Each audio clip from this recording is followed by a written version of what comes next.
Takbuhan sa oras ng kagipitan. Yan daw ang papel ng ilan sa mga Indian national para sa mga kababayan nating minsan ay kinakapos. Pero para sa isang ginang sa Novaliches, Quezon City, may ilang Indian national ang hindi dapat lapitan, kundi dapat layuan. Well, dumating itong si reklamo laban doon sa Bombay na ayon sa kanya, binastos daw siya. Kaya nagpadala tayo kagad ng pulis para kunin yung Bombay at papanagutin doon sa reklamo sa kanya. Kasi po bumibili po ako sa tindahan. Tapos po dumais po siya sa tindahan. Hindi ko po alam kung bibiling alak o ano pong bibili niyang ibang things. Tapos po inipuan po niya sa may gilid. Tapos dito po sa maselang bahagi. Ngayon po napansin po siya ng asawa ko. Ngayon sinabihan po siya ng asawa ko, pare, nakakaloko ka, nakakabastos ka. Sabay tinulak po siya ng asawa ko. Nung pagtulak po ng asawa ko, bigla po siya nang hawak sa asawa ko sa kamay. Bigla po niyang hinawakan ng mahigpit. Tapos pinagsasapak niya na po sa likod.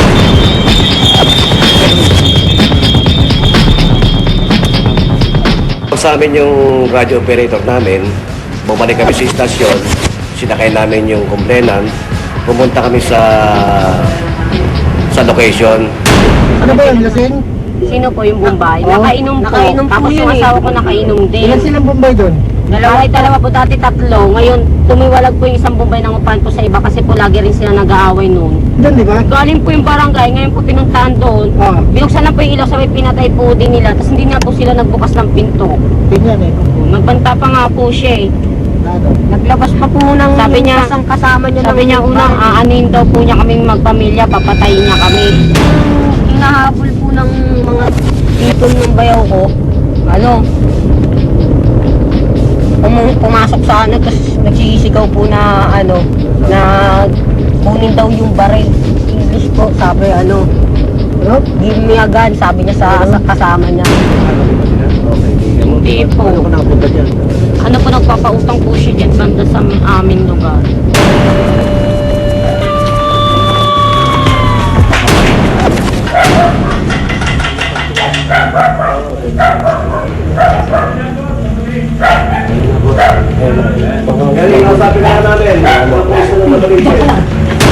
Tuloy, maganda yung bahay at apartment. Talagang silyado at nakakandado. Talagang wala makapasok. Dahil yung barangay nga daw, hindi pinagbuksan ng pinto. Pero sa amin, bilang isang pulis, nakabisi namin na sumama sa amin.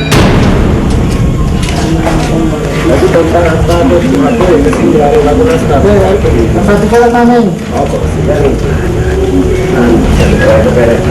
Beta.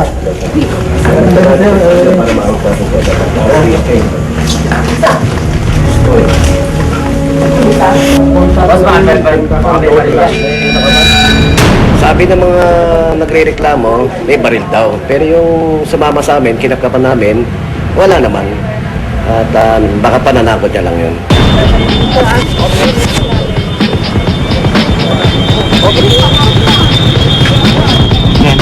Kung na lang tayo, kuya. Kung na lang tayo.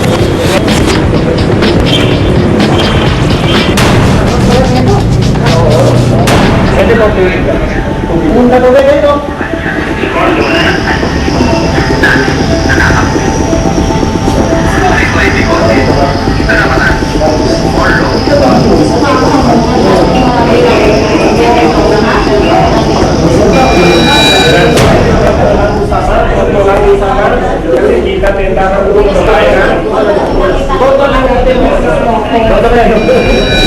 Toto lang usap diretso. Kasalanan sa akin, okay lang, no problem. King. Beg lang ate, anong bastos? Anong kabagay mo sa iyo? Hindi ba totoo? Hindi lang isang beses Ate, sandali lang. O, doon ako, tagal-tira ko ate doon. Kasi ako punta bahay na sa kulot, di ba? Tapos ikaw sana sa akin, tulog lang ganun. Bakit ganun? Ah, sige, sorry.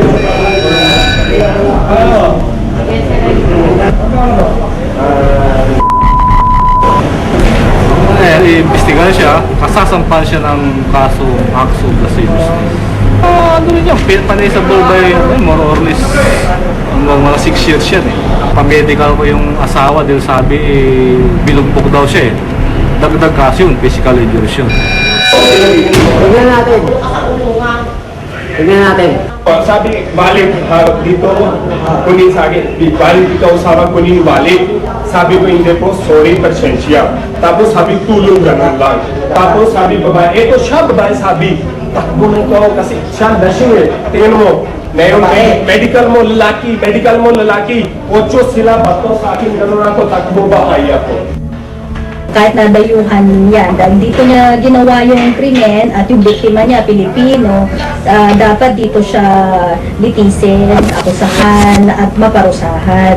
No, of course, there is an option of having him deported on the ground of being an undesirable alien at saka yung commission of a crime dito, pwede siyang ipa-deport. Pero, ang maganda pa rin dyan, talaga dito siya litisin kasi dito yung biktima eh. Oh, editin natin siya kasi i-request natin yan bukas eh.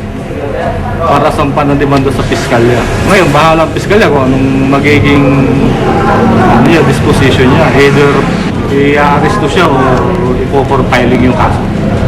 Pagkatapos panagutan yung yung krimen niya sa Pilipinas, pwede siyang i-deport for undesirable alien. Gusto ko po makulong po siya, bigyan niya po ng stisya yung ginawa niya sa akin. Para sa inyong mga tanong, suwestyon at komento, maaari kayo mag-iwan ng email sa rescue@gmanetwork.com. Pwede rin kayo magpadala ng mensahe sa aming Facebook account, Rescue GMA.